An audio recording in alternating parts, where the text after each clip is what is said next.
Hello friends. The first thing you should do is uninstall your Google Drive.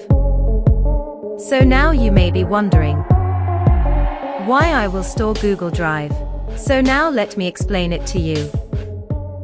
First that, why uninstall it?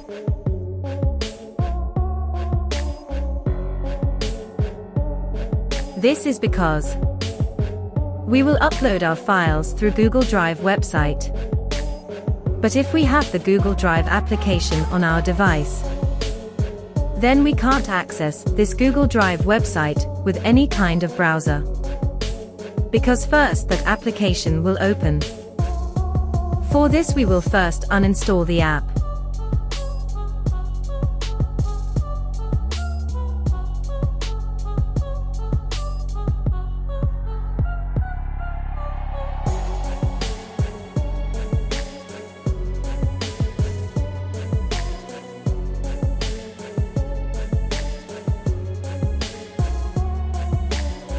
Okay guys.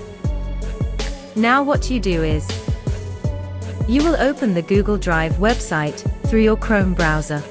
After visiting the Google Drive website, you click on the three-dot icon of the browser and get the desktop version.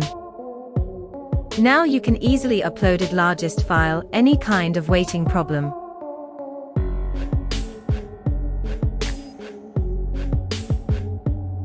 Don't forget to subscribe our channel.